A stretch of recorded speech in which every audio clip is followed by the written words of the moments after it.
Hey everyone, you're listening to the Draftful podcast, episode 10, season 2, and I keep reminding you that I'm your host, Vova Zeeon, a Ukrainian stand-up comic who tries to make it in Toronto, in stand-up industry and in comedy industry. Anyways, today's episode is really special for me because I personally got some advice from the comic that I'm going to interview from the stage, and it was a really fun situation.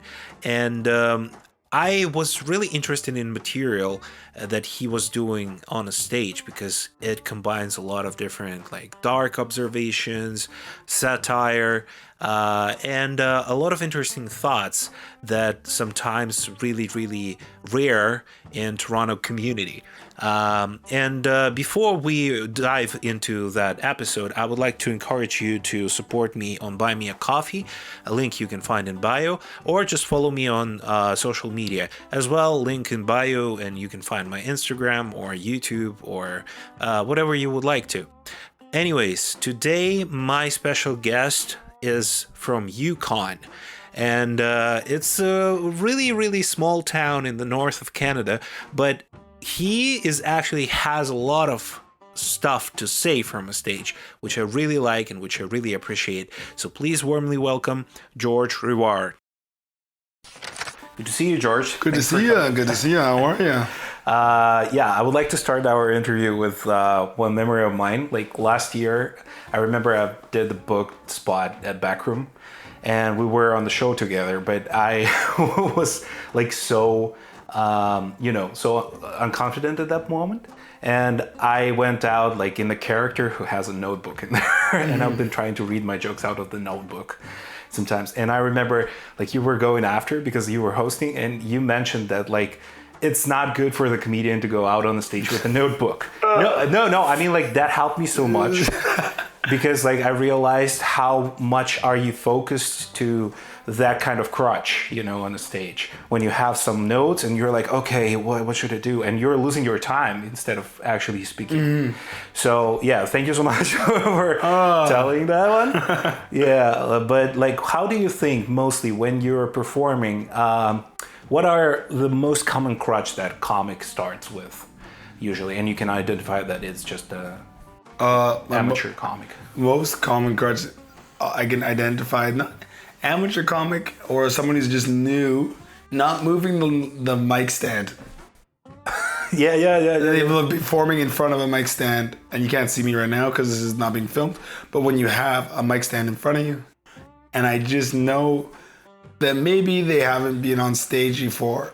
It doesn't even mean stand up, because usually musicians will move their mic stand unless they're performing with the mic stand in. That's one of the common things. Another thing I think that is a common crutch is I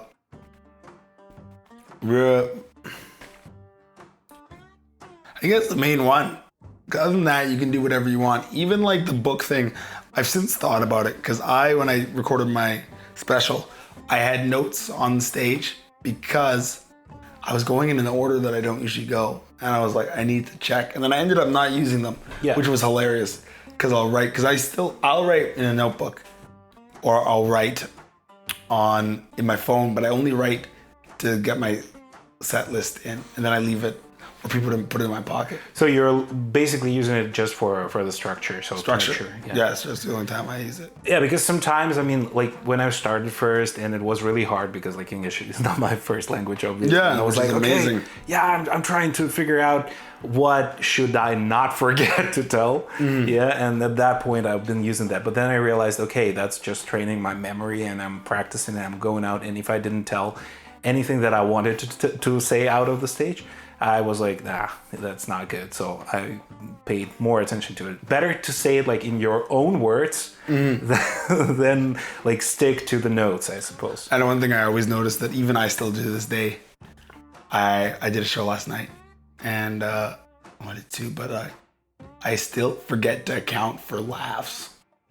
Because I'll have the joke time and then I'll be like, oh yeah, so that should be at the right time. And then I always end up missing 2 jokes because people are laughing or they're conversing or like something. There's me going on stage establishing, being like, hey, even just thanking the host. If I'm hosting, just thanking people, and I'm like, oh yeah, people, it's not like we're totally down to the minute like we're doing a live radio broadcast. Yeah, 100%. Because like you are at the certain like spot where you don't give a shit about what's going on. You're like, I need to do my material, but at some point, like I want reaction. So that's why you're just like mixing that up. Okay, like what do you remember about your first stand-up performance? Oh my gosh! So my first stand-up performance, it was back home in the Yukon.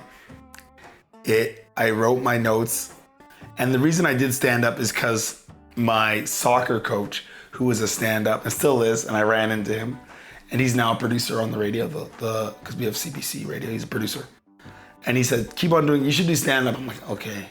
What? That's weird. And he's like, next time, you got to do stand-up. And I'm like, oh, okay, I'll do stand-up. So I went to a party and I pretended to be a stand-up as like a party trick. I told my jokes. Yeah. And it worked. And then I went to this bar that there's not really an equivalent here, but it's called the 202 Motor Inn. It doesn't exist anymore. And there was, because stand-up happened once a month back home in my city where I'm from in the north. So there was like 75 people there, and it was an open mic. Oh my God. It's like 75 people, and the town would come out. They'd be like, it's an open mic. I got 7 minutes. I remember I said the N-word a bunch of times. I got some laughs. I had a great time.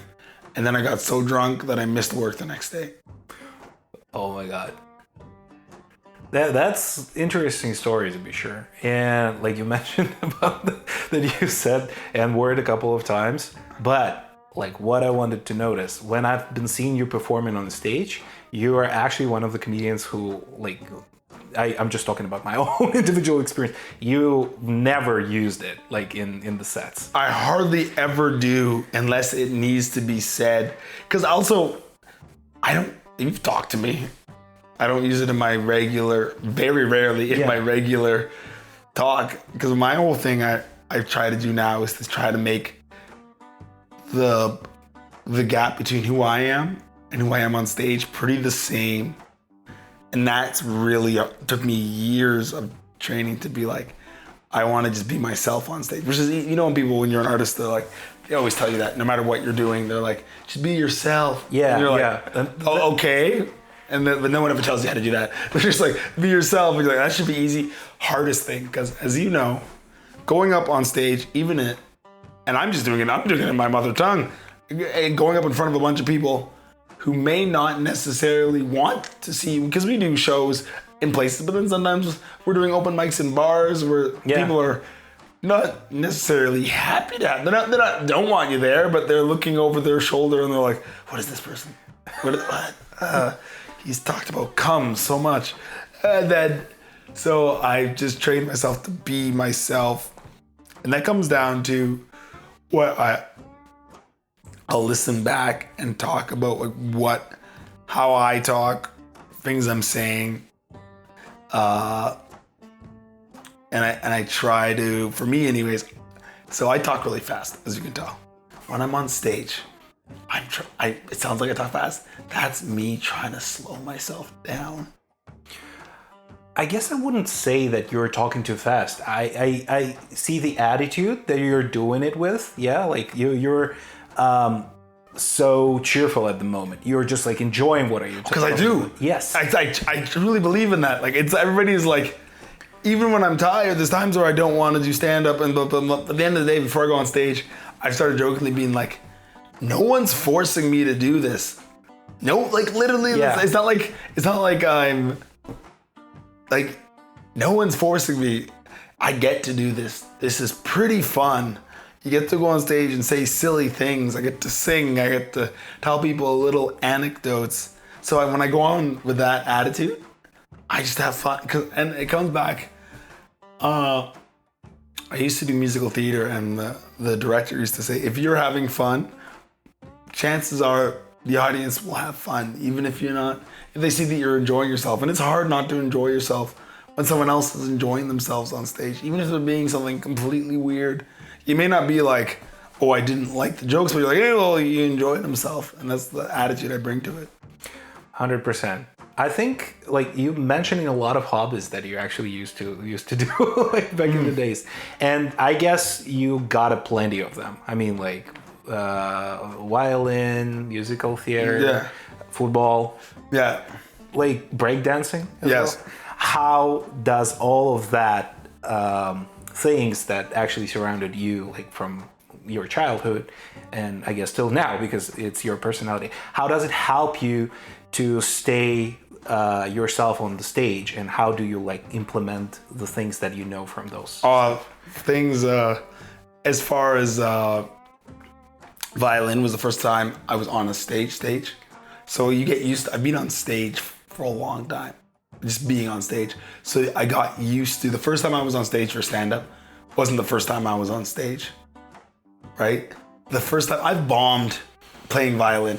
I remember one time we were in a group class and they're like, does anybody know this song? And I was like 8 and I'm like, I know this song. And then I was lying. I just wanted to be on stage. And then I go up there, didn't know the song.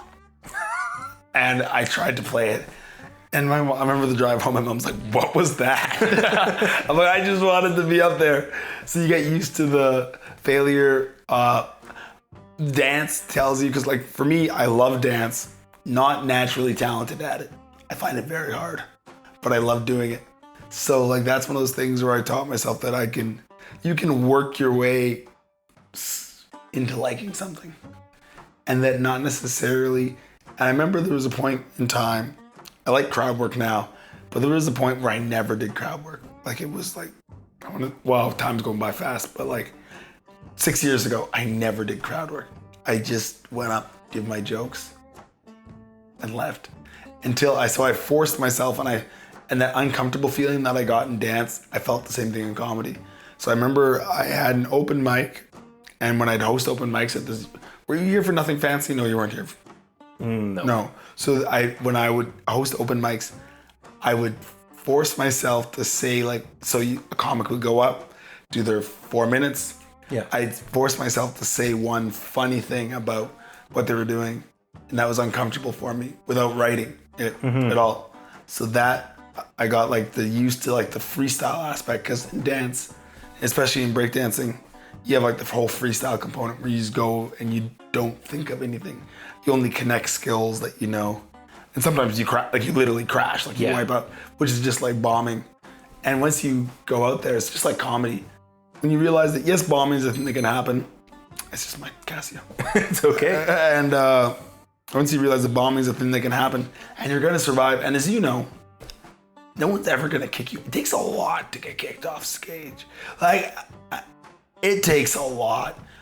Like, you can say almost anything up there. You can say some horrendous things. Yeah, definitely. You can be boring. I've seen some of at least if it's horrendous, this is how I know I'm so comic brained. I'm just like sitting there watching and being like, it's always he. Maybe like 0.5% chance it's being a she that said some ridiculous stuff, but it's always a he saying some horrendous things. And I'm like, it's kind of funny that he thought that was a good idea. Let's say that.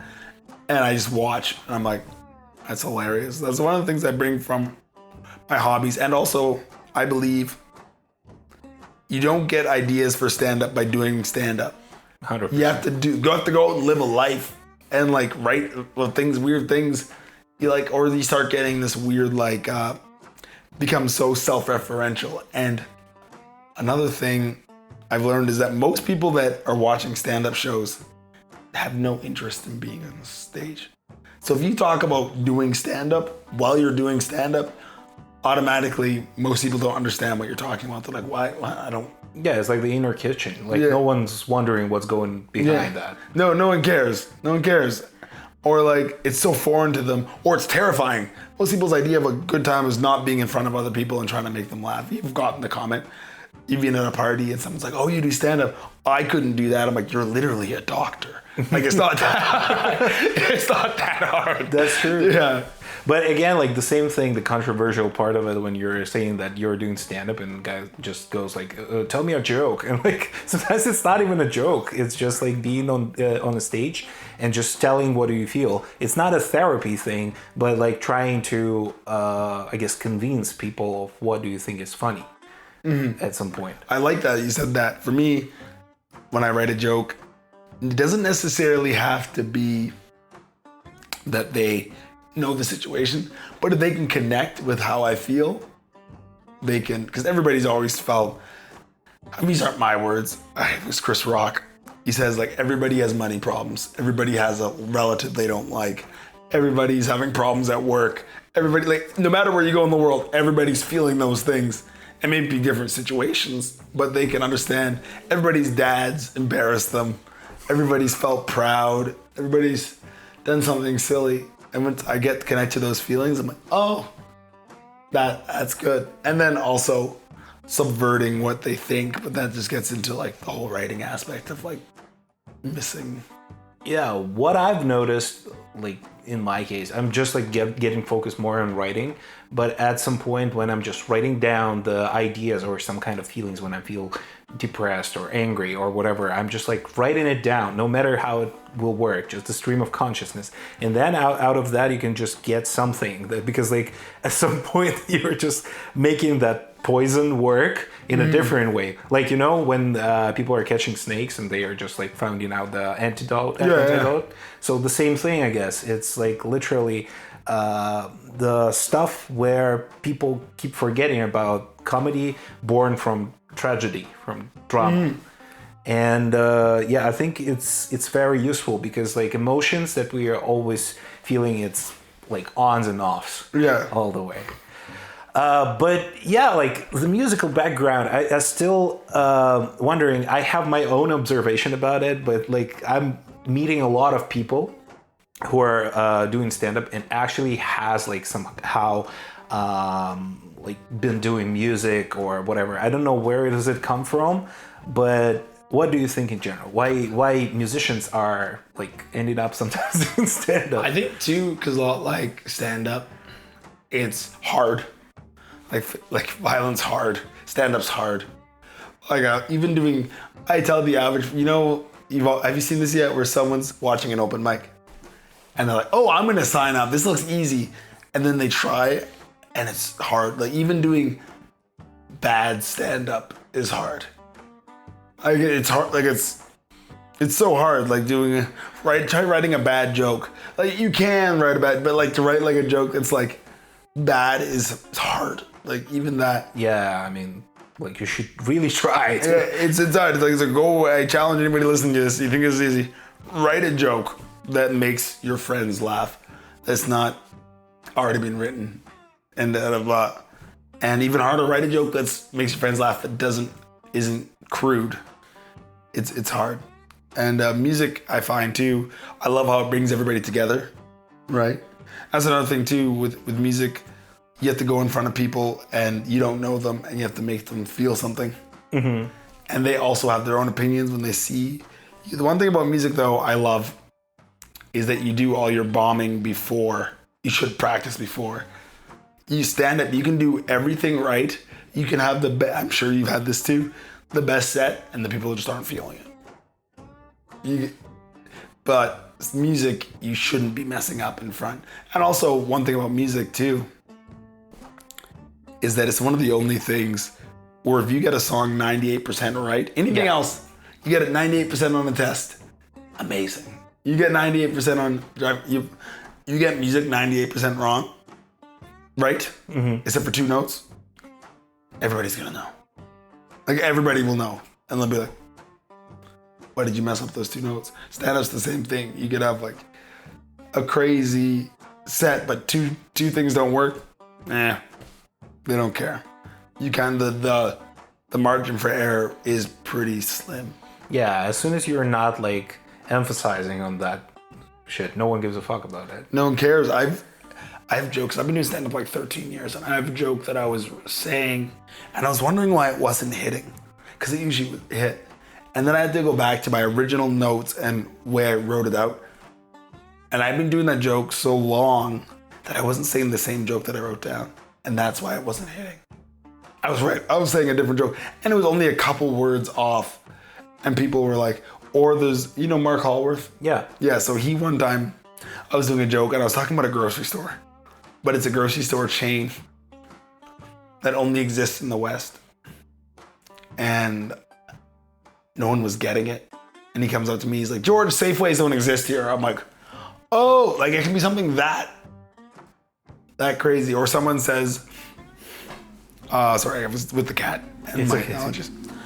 And the thing that gets me is when people get little facts wrong in their joke. Even though they're jokes, you still have to have the facts right. Someone was talking about, I even know the comic, I'm not gonna say his name. He was talking about smoking a little bit of crack. And I'm like, you've never smoked crack. No one just smokes. You smoke all the crack you have. You don't smoke a little crack now. And a little crack. If you're smoking crack, you're smoking all the crack. And then I'm just like what? That's not how crack works. It's notoriously. and I got taken out of it. I'm like, oh, that didn't. And it's not that it doesn't have to be true, but it has to be believable. You know what I mean? And that will take me out of jokes too. Yeah, so like you need to go for it till the end and check everything out. Yeah, because you're still storytelling, right? So like people remember, even though it's jokes, they're still stories. So people remember through lines, people remember inconsistencies. There can be plot holes, but make it so people don't see them. Another thing, people will, even if they're not thinking about it. I have a joke where I talk about my town size. When I wrote it, our town had 25,000 people, even though it has more now. Mm-hmm. But whenever I mention the population of my town, I better make that population the same every time. I was writing a joke where I listed off 4 people and then what each one of them did, but I only talked about 3 of them. Mm-hmm. And then as soon as I was going for the punchline, in my head, I was like, oh fuck, I forgot to talk about the 4th person. Someone comes to me after the show, like, so what happened to the 4th person? Because even, people are thinking about it that, like, and I'm like, oh. And if you've done that, like, and sometimes you can, it's like watching your words come out. You'll say something the wrong thing, and you're like, oh fuck, I shouldn't have said that. Or it can be the right way where it's like you'll say the thing and it's just like hits the crowd and it's like, you're that's like, it's so great. I love that when that happens. It lands really good at some point. By the way, how do you think it takes? How much time does it take to come from the first raw idea, like for your own experience, from first raw idea to the structured bit that you use lately? Like, what is the average time or mics does it usually take to become the longest the fastest I've ever done, I've gotten a fresh 7 minutes. Took me a month to get a fresh 7 minutes that was good enough to record for like a JFL Originals, like Just for Lessers, because I wanted new material that I didn't want to use in my set. And that took me, for 7 minutes, it took me a month, and I was grinding doing like 7 mics a week, just trying to get it down. But sometimes a couple times jokes have come out fully fledged the way I say it. You know that joke where I start singing? Yeah. That one, I made that up one time at a mic. I'm like, I'm gonna try this. And it worked and it's always worked. Like, it always works that way, the way I wrote it. How much time did it take to come up to that level at some point when you have that intuition work? That took 9 years for that one. Yeah. And now, that was 4 years ago, because now, intuition, usually things work. The other day, I wrote a joke before the show, and I got to add tags to it, but I said it on stage. I did a post. It worked, went viral online, and it worked on stage. Because because you get to know, what things generally will work but they might not correct me. Like that should be funny. Yeah. And it usually for me, it has to be like my gauge is that it has to be like it has to make me laugh. Like I have to find it like we said, it has to be like pretty silly, and I'm like, oh, this is pretty funny, and then it makes me. Yeah, but it gets hard. It gets easier, and also the way I write like so. I go for my writing process now. I get something in my head, I write it down. I'm like, okay, that's good. And then I can even do an example. Okay. So I get something in my head. I'm opening my phone, everybody. I'm opening my phone. So I go to my joke folder. Boom, jokes. I look at a joke. Here I get, boom, I open a joke. I say, okay, so I saw a white woman buying scratch tickets. Yeah. I saw that in real life. And then I'm thinking, that's hilarious. And she was like a really pretty white woman, like wearing the Lululemon and all the stuff. And I'm like, is the economy that bad? Like, can't you just get a husband or like go out? Like it's that. So that's where I go from there to boom to them. But then that joke for me is not fully finished because I want to open up. And then I can take those little things and then I build them into bigger bits. And they usually have a payoff at the end. And now sometimes it takes years though, because there's jokes that I've written, I've gone back to that you'll get this, and you've had this too, where the idea is too funny for my skill level. It's like giving an average person an F1 car.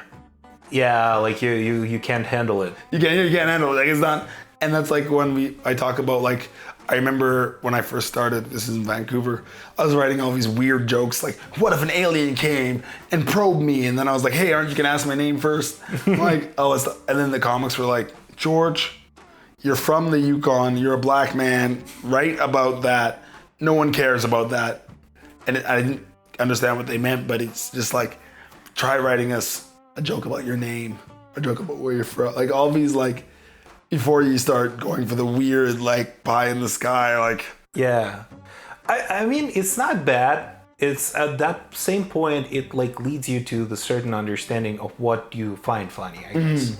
But, like, yeah, as you said, it's not time. Yeah, like, too soon to do it right now until you're not fully synchronized with your inner self. Yeah, and sometimes, too, like... You can, and also people can also see if you're like, they'll still laugh, but they can tell if you're writing a joke that's you're not really behind, or it's not really your stuff. They can tell. Yeah. But even if they don't say it, they can feel it. They're like, oh, that's not really that person's. Wow, that's weird. Why did you say that? And then sometimes it's like if all of a sudden I started writing jokes, or I started doing a bunch of accents, you'd be like, what? The only accent I do, like the generic African accent. I used to have this joke that was about, because like every wave of immigration was, I was talking about Ukrainian immigrants coming over, and my whole thing was I didn't want you guys here because I didn't like your food. And that was the only thing I know. And then everybody was like, what, George? And then I'm like, they're like, but their women are so hot. I'm like, yes, until they turn 27. And then they turn into babushkas. It was so ridiculous. It was insane. But like, but then also you learn, you take the strikes. And then, it was a silly time in my life. I don't know what prompted that. I might have been working with a bunch. I was. So that's a funny thing too. So I worked with a bunch of Ukrainians. And I heard Ukrainians so much that I don't understand it, but I recognize it when I hear it. So I thought I understood it. Like I kept on being like, I'd hear Ukrainian in the streets. I'd be like, oh, I don't understand that language. No, it's just like, and I also work with Ukrainians at my job now. And this is one of the things that I learned that was fascinating. Was we like to think that Canada is the only multicultural like place. Yeah. But I work with a guy, he's Vietnamese Ukrainian. It's crazy. He speaks Vietnamese, Ukrainian, and English. Yeah, and then my chef's Ukrainian as well. And he's a cool dude. That's how I know about the national The day. Independence Day. Yeah. But I'm like, Petro. Yeah. Yeah. Actually, like you mentioned, like your bits and how you're working on them, and my favorite bit of yours is it was my dad with a gun. Oh, that one. Yes. Oh, that joke. When did I write it? Years ago. You know the reason I started writing that is because I try to imitate, Dave Chappelle, right? Yeah. How he's the king of the callback. Yes. Yeah. So I'm like, I need a call. For some reason, I thought like, I need a callback in my set. I need a callback. And that was one of the callbacks that I thought of. And I don't know how it was just like, and I loved it because it's so unapologetically Yukon and me. And it's just ridiculous. I can leave it. And it just freaks people out. One time I was doing that joke and my dad was in the audience. And I start doing the moose call, and he heckles me. And he's like, that's actually not that good. And my mom's beside him. She's like, Renee, like, it's not your show. It's not your show. And my dad, like, loves phoning me and being like, I have a joke idea. And he won't, and he texts me like such a dad. Like, he won't, like, this is the classic dad response. Yeah. He won't text me. I phone him, obviously, but, like, he won't text me. He'll be like, out of the blue. Last time we texted was like 2 years ago. He'll be like, I don't have cancer. All is good. Unprompted. I'm like, what? Nothing. I'm like, wait, what? I'm just like, wait, what? What's going on? What's going on? And then nothing. And then he'll be texting me. He's like, I have a joke idea for you. I'm like, what? He's like, he'll be like, instead of biker gangs from the Yukon, we have skidoo gangs. Then stops. He wants to do stand-up. I think he should. I think everybody can do 5 minutes of stand-up. Yeah, I think everybody have to. Yeah, and also give them appreciation, like, because it's so fun but so hard, and just to get that. And also, what I've been trying now. Remember your first 5 minutes of stand-up ever? Isn't it crazy? That was the last time we went on stage with new material that we didn't know would work at all. It was untested. We just hoped. Some friends of ours said that we were funny, and we went in front of the stage and we're like, this is gonna work.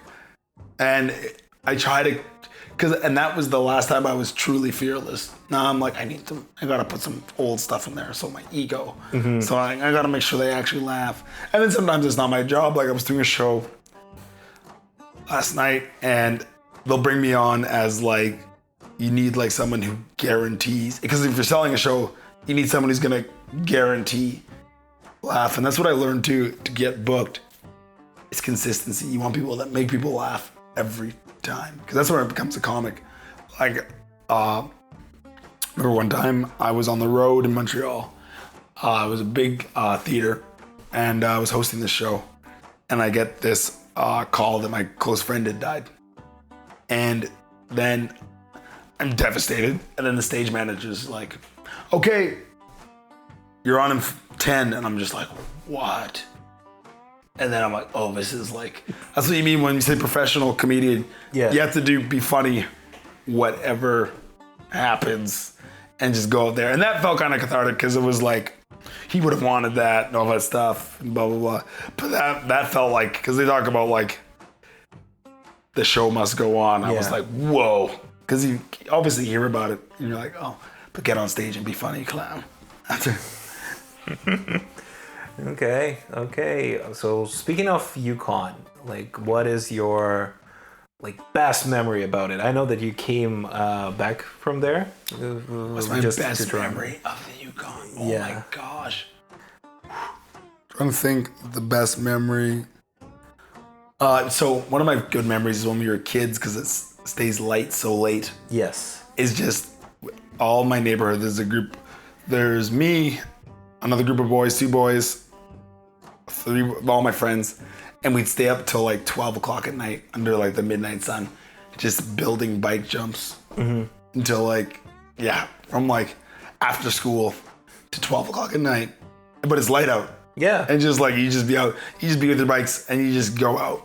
And those were like the best times. And we go to trampoline, and then we just like, we go and just, we didn't know it yet, but that's about as good as it gets. I see sometimes young boys with their bikes biking around at like that age of like 16, 17, and I'm like, you don't know, but this is about as good as it gets. Like you and your friends, like you're gonna wish this is the good old days.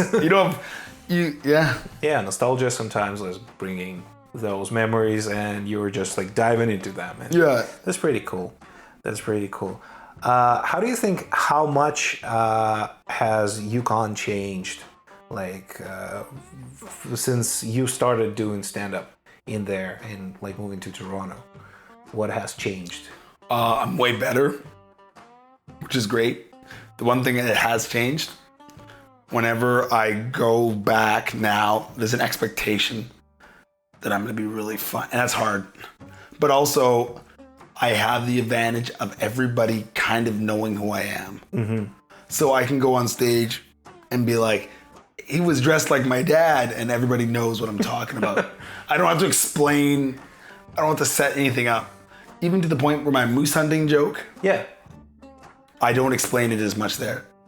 I don't have to tell them what moose hunting is. I don't have to talk about anything. And then I have to explain more about Toronto to them. I can't even imagine, because like even in Toronto sometimes you're just running into the same people wherever you're going. I can't imagine how is it in Yukon. Literally, you have to like, I was out grocery shopping with my mom, and I'm like, how do you do this? She's like, you just gotta smile, because every time you go to the grocery store, you're gonna see people that you've known for like 30 years. Me, I ran into my grade 9 teacher. I run into people here. I see people, and it's just like, and it's also like you have to be small town nice, because you're gonna have to see these people again. Like you can't, like the politicians are even like that, because they can't, because we see you when you see your politician at the grocery store, you better not fuck around. Like we all know where you live. We all know. Yeah, which is good. And the one thing that's changed is that it's bigger now. A lot more, like, I think it's almost, my hometown went from 30,000 to 40,000 since I've left. So that's like 10,000 people in like 14 years. That's a lot of population expansion. That's like, that's like Toronto getting a couple extra, like a couple 100,000. Like you notice it. Yeah, 100%. Like it's a big part of it. Yeah. Even now with Toronto, we get a lot more people, and I'm so happy. I'm one of those people, because I myself, I'm an immigrant, but like, I want more people to just come here. I don't care. I don't care. We have so much land. Because we took it, but we have so much land. We took it. We did take it. How much did you take from Yukon in general? I mean, like, manner of speaking, or just some cultural things that you're using in your stand-up? My manner of speaking, I think what I take from the Yukon is that you can do your own thing. I try not to be like other comedians. I'm trying to be more myself, and I can just be honest and tell people any story, and people are going to be along for the ride. Yeah. Right? They'll be like, oh, that's interesting. Yeah. Like there'll be people, you don't have to do weird, like, because I don't have a Subway joke. I don't have like all these TTCs. I tried that. I'm like, I don't need to do, because the classic Toronto, have a TTC joke, have a homeless person joke, have like all those like things where it's like check. Yeah. I don't have that. I just like talk about what I'm doing. And I also came up with some really strong comedians that were like different, and they were improvisers. Some of them are actual clowns, like they went to clown school. Mm-hmm. And they just showed me that you can do on stage, you can be whatever, you can do whatever you want. You can sing on stage. There's no rules. Yeah. Once you get over that, you're like, oh yeah, I can do whatever. I have a friend that uses a PowerPoint with this shit. You can do whatever, and it works, right? I have a friend who dresses up as Dr. Doom. Like it works. Yeah. Yeah. If you would describe Yukon in one word, what that word would be? Colorful. Why? Because we have a term back home. It's called the colorful 5%. It's kind of crazy, but it's kind of fun. it's kind of dangerous if you don't know how to deal with it. Yeah. That's interesting. I need to visit it one day. Yeah, you'd love it. You'd love it. The Ukrainians up there. We're everywhere. That's great. That's great. I would like to admit that you've been like just saying a lot of storytelling and comedy and just using like musical stuff as well.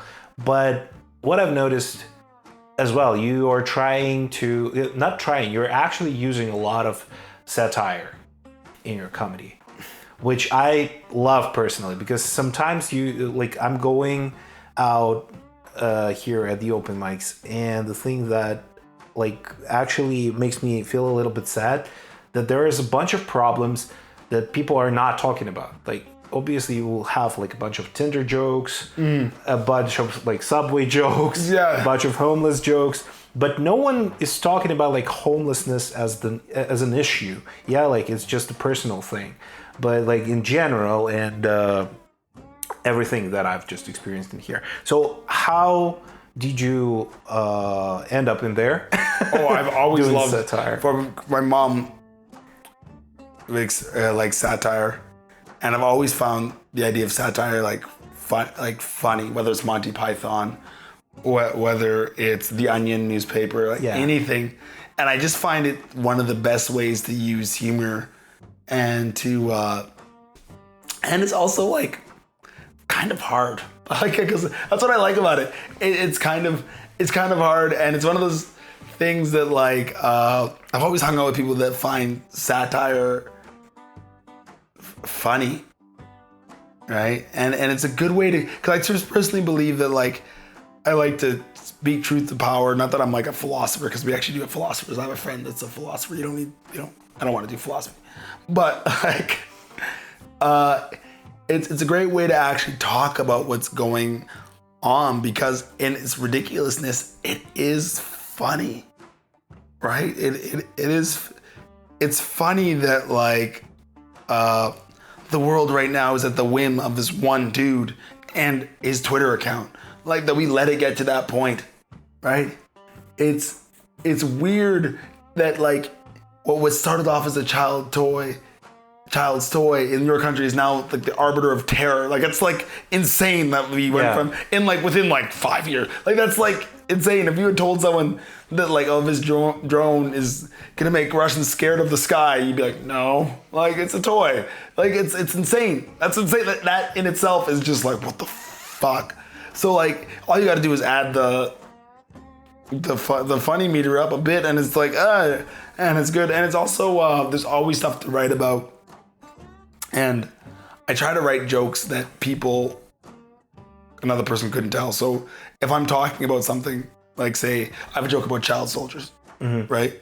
And it comes from, I try to tell it through my lens instead of just being like blah blah blah child soldiers.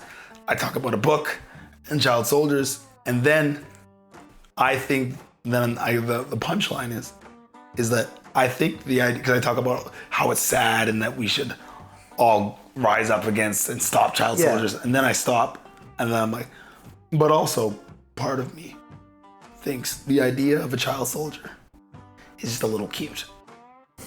Like the gun's too big, he has big old shoes, he's wearing a Paw Patrol backpack, like, and it's just like, and people are like, wait, what? Because you like go the other way. It's so fun to just be like, boom. And I also like satire better than parody. Parody's good. Yeah, but I guess it's like too obvious at some point. Yeah. And it may seem a little bit toothless, because like satire, you need to like punch up all the time. Parody is not always the same thing. You can parody whoever you like. Yeah. Satire is always like... that's why it's... And also, parody, there's always the plausible deniability. Yeah. Satire, and also satire, if you get it wrong, people think you're really believing that thing. There's that one Egyptian comic, what's the frick is his name? He's hilarious. Like the worldwide famous? Yeah.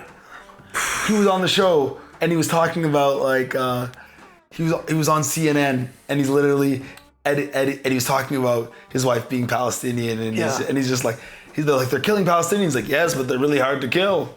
He's like, my wife's Palestinian. Trust me, I've been trying. And he's just like completely deadpan. And I'm just like, what the fuck? and it's also, and I'm like, that's brave. And it's yeah.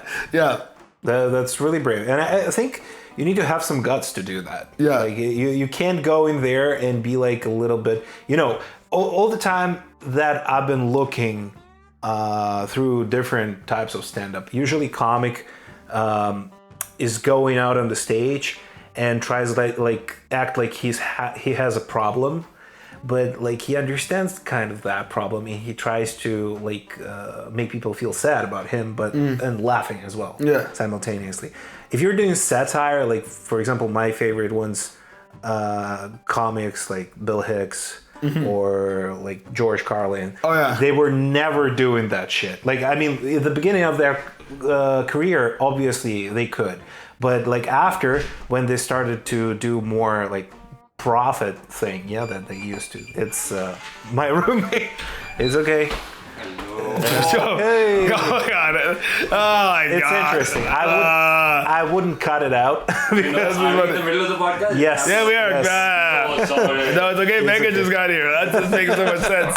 Yes. That's hilarious. Oh, this makes sense. Oh, you just live here. I just live over there. Did you just come back from work or? From gym. Oh, it makes sense. I see your body. Yeah. I'm just gonna get ready now. Okay. Good to see you. Are you going? Oh yeah, because it starts in that. Yeah, 10 p.m. Gonna do some mics. Yeah. Back to podcast. We did a small intermission. Yeah.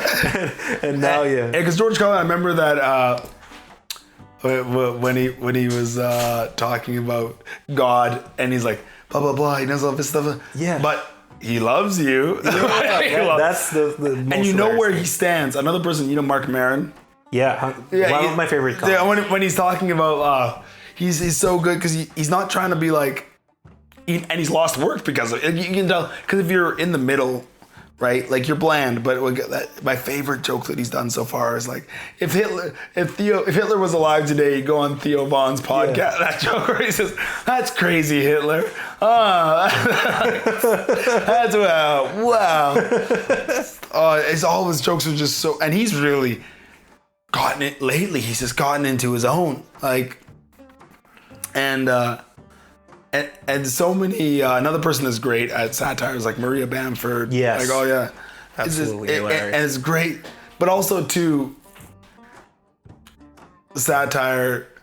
If you don't get it, it seems boring. Like what's it called? Tim Heidecker. Yeah. Is doing InfoWars now, and that's like amazing. Like, for the Onion, and it's just like hilarious. But it seems like Alex Jones, because Alex Jones almost seems like he's doing sad. Sometimes I was like, Alex Jones, he has to know that he's crazy, right? Like, but he's not. He wasn't doing satire. I was like, oh my gosh, because he could be the fun. Sometimes he said the funniest stuff. Same thing with Trump. Why I find him, it sucks that he's such a bad man, because he is inherently funny when he says stuff.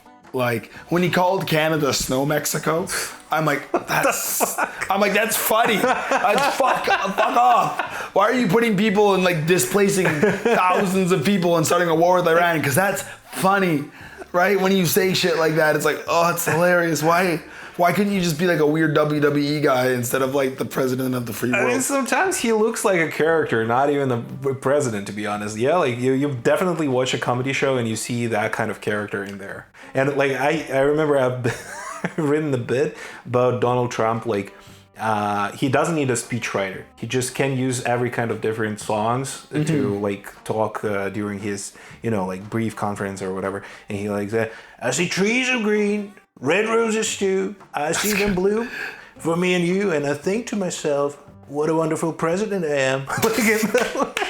Like I was like, everything. Like, what's your commentary about war in Iran and Ukraine? I'm gonna fight them off. A 7-nation army couldn't hold me back. And it's just like, and the thing is, it sucks because he is, and then also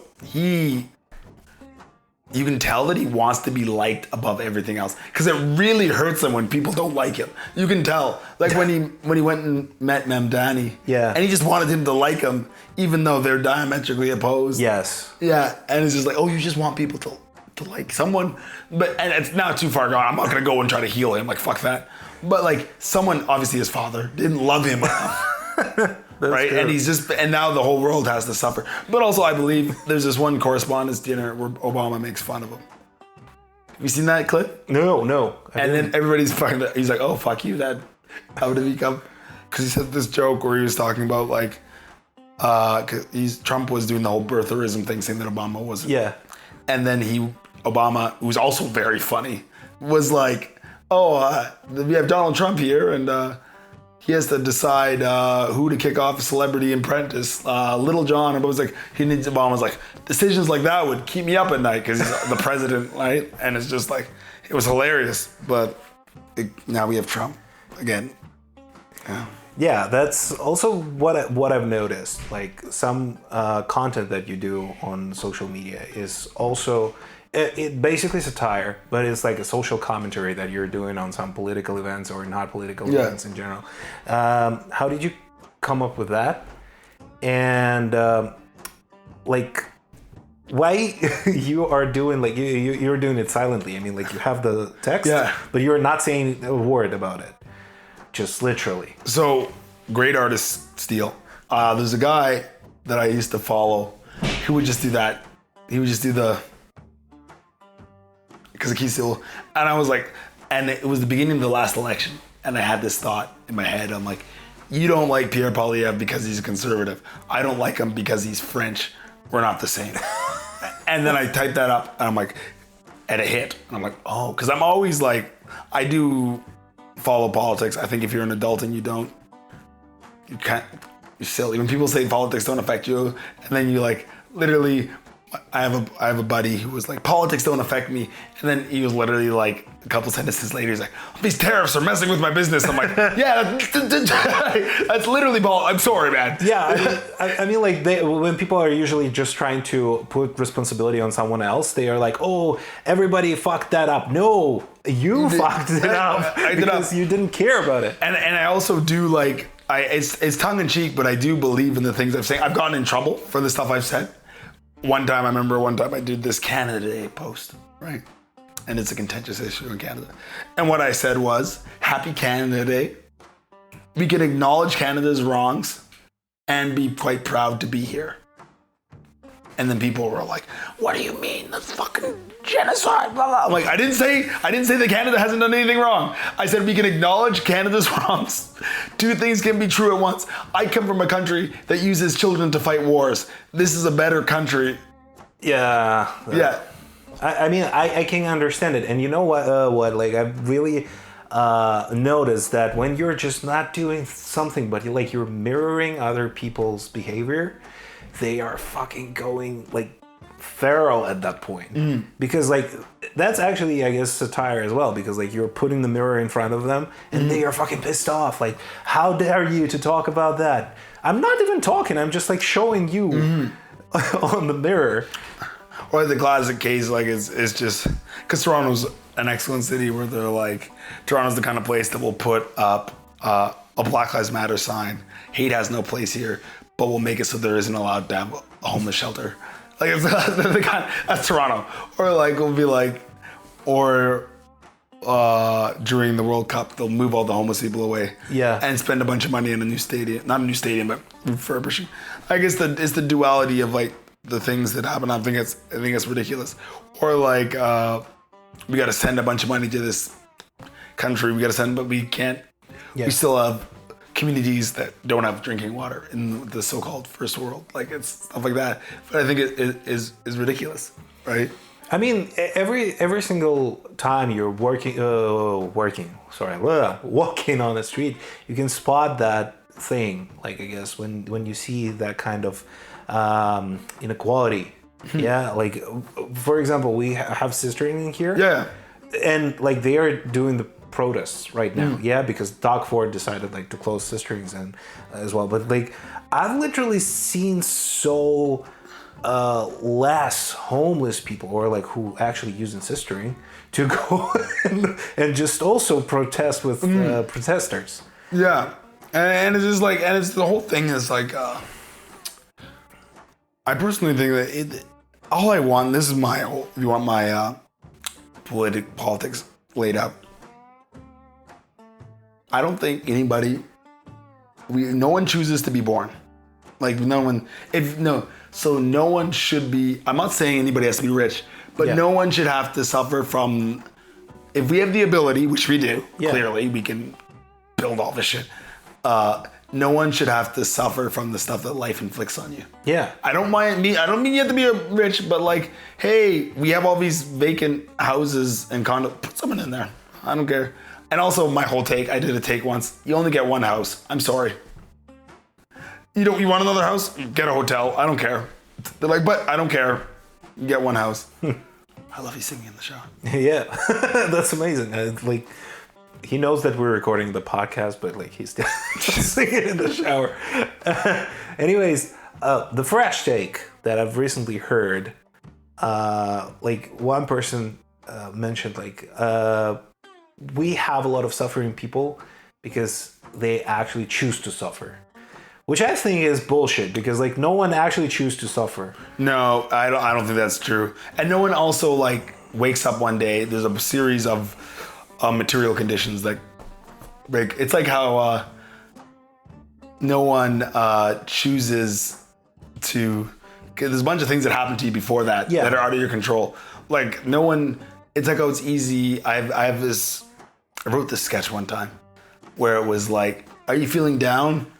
Low on money, try having white parents. Like I don't choose where I was born. The mere fact that I was adopted from West Africa to Canada and my life went from honestly gonna be kind of shitty to like amazing just by tragedy of circumstance. Right? Are you saying that people in Africa are choosing their suffering? Yeah, I mean, that's the same thing. Like you're going, okay, I can choose and go to Canada instead. Yeah, like, that's bullshit. It's like Chappelle has this joke where he was learning. He's reading this book about that you just got to visualize what you want in the world.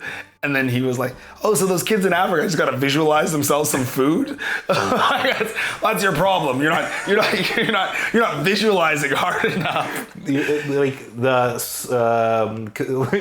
modern tendency is to manifest. Yeah, it's like they're not manifesting enough. Yeah, and that's the thing was always the problem with I got in an argument about my sister with this. Right? She's like, no, you can, literally the same thing is like, if you believe it hard enough, it will happen. I'm like, what? You're saying that like, that kid who got beat up didn't believe hard enough that he didn't want to get, it's all these things. Like you're telling me that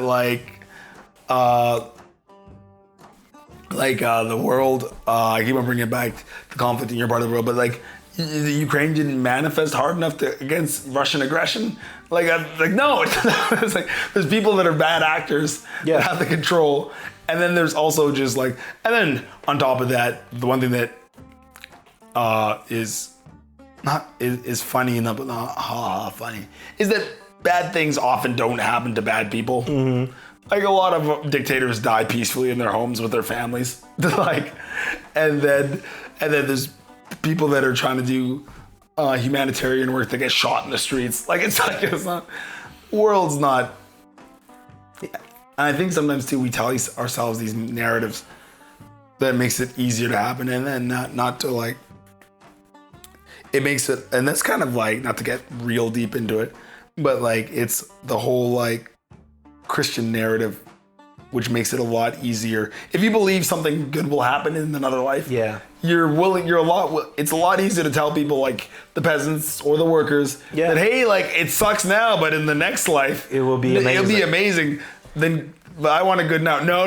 I just, that's the whole thing. It's like, yeah. Yeah, but at some point I realized that there are no guarantees at all. Like where we have those narratives all over the world. Yeah, like if you're working hard, you're going to have it, you're going to make it.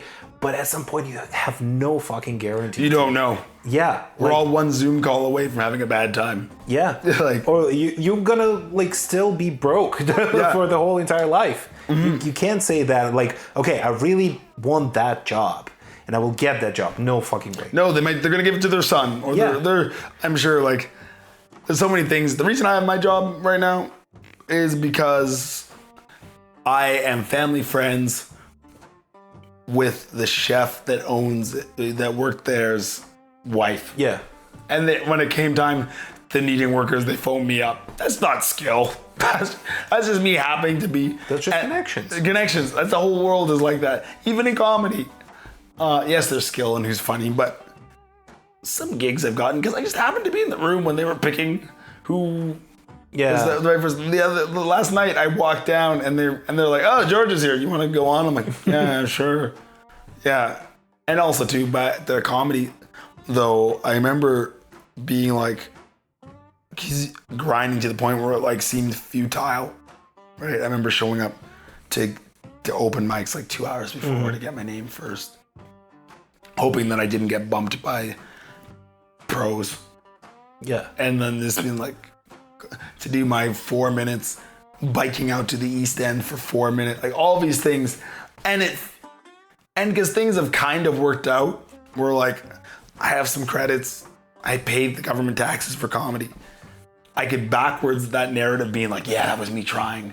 And that was just, no, that's me. That's the human ability to put narrative to things that don't, like, it doesn't work out. Like, Bo Burnham actually said this perfectly. Yeah. He was on, and they're like, so you're telling people to quit their dreams, quit their day job? He's like, no, don't do that.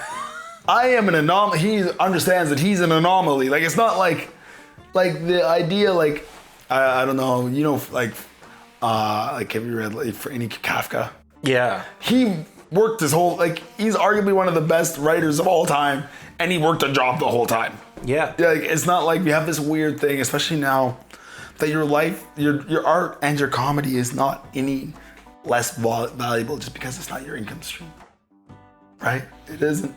That's because of, I guess it's because of people are not considering like art as a job. Usually they think that if you are making money from that one, you're just lucky one. You're not like working hard. You're not putting too much effort in it. But it is, and also I think we learned, try going home. It's the classic case of like STEM versus humanities, right?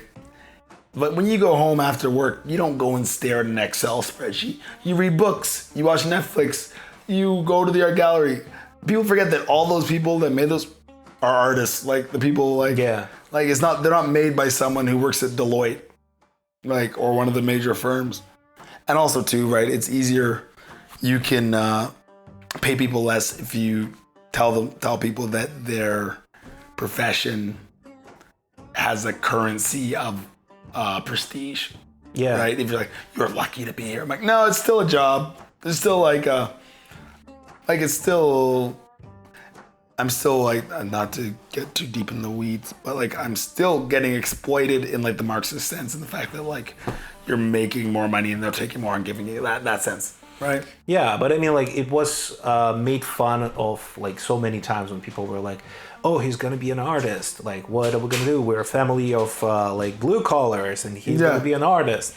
Like, but that's the thing that absolutely nivelates art as a genre, like, in general. I mean, not only visual arts, not only music, not only comedy, but, like, in the whole thing. Because you're creating something from other thoughts and obviously nothing. And you realize that art, every culture has, there's an amazing Monty Python sketch. Yeah. Where it's a family of artists. Yes. And the kid comes home. Coal-minded. I love it. It's so good. A tungsten, and they flip it on their head. It's like, you know how your dad gets after a few novels, and he starts like fighting it.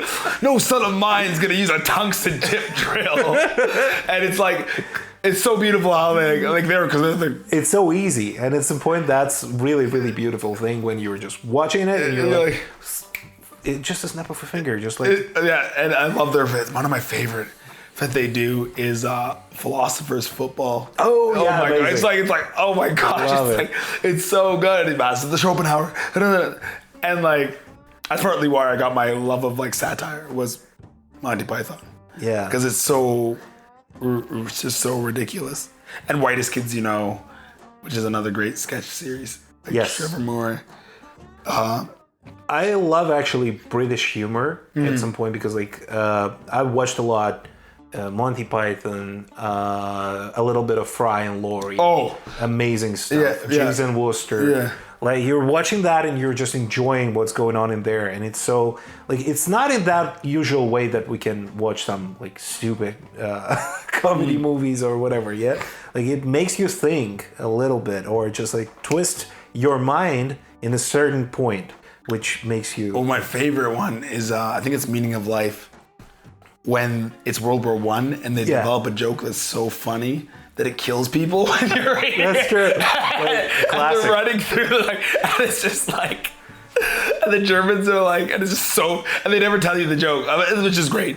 It's so ridiculous. Or the guy going around flashing people with just like, Yeah. you're like, oh my god, it's so like ridiculous. I remember being a kid and not understanding why they didn't tell us the joke. But that I love that method. When you don't tell someone something is funnier, if the audience can fantasize. Like Dave Chappelle has this amazing joke where he talks about, it's so stupid, where he's talking about this woman in the front audience, and he's like, and I could tell she was Chinese by her face. It's just like, and you're like, wait, what the fuck? Yeah, and you're like, okay.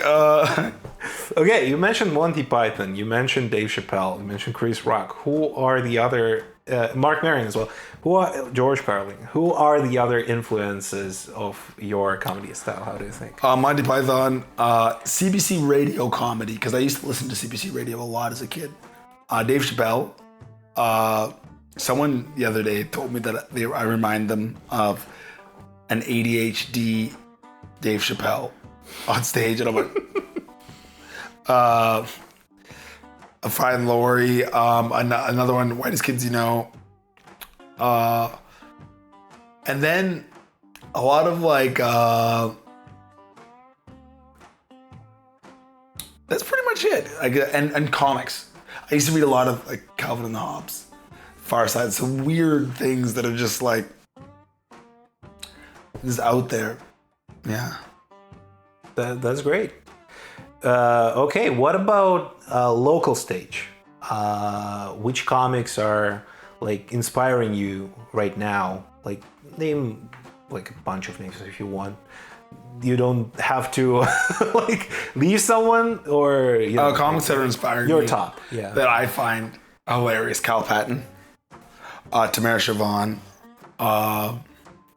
As far as like Rob Ito. Have you ever seen Rob? Yeah. He writes for the Beaverton. He understands Evan Klim. These are people that I think are like great writers. Another person, Mike Wilmot. If you ever get a chance to see Mike Wilmot. Yeah. Dan Gyrie. Now Dan Gyrie and Tamara have also been comics that have been in my corner from when I remember one time, there used to be this room called the Danger Room that Dan used to run, where you were allowed to heckle. It was supposed to be heckling. And I remember I was at the Danger Room and I did a set and no one laughed, no one clapped, no one heckled. And then years later I was talking to Dan about it. We were on the road and I'm like, what happened there? He's like, oh, you were not bad enough yet, but you also weren't good enough. So you were just in this weird middle ground where you weren't affecting anybody. You know, like that weird, like where you're like, the comic's not bad, but they're not good. And you're like, huh. And that's hard once you hit that 5-year slump, because you're like, oh shit. You know what you have to do to be funny, but you're not good enough to do the things that you need to do. So you know all these things, you're like, I gotta do that, I was thinking like, I gotta write callbacks, I gotta do this, I gotta address this, but I wasn't funny enough, and then you just gotta grind, and it sucks. That's true. Yeah. What, like, I usually ask my guests one simple question about the track that inspires them. But in your case, I want to add one more thing. Like, your favorite book. Let's start first with music. Your favorite music track that inspires you to, like, after a bomb or just... Tribe Called Quest, Can I Kick It? Okay. Yeah, it brings me on stage. I love it. It's just one of the first hip hop songs I ever heard. Okay. And what about book? Ooh, favorite book. You can call a bunch at once. This is one fantasy novel by R.A. Salvatore called Sojourn. And it's about this dark elf that comes above the ground and has to deal with all this stuff. And I also really like For Whom the Bell Tolls. Ernest Hemingway. Yeah.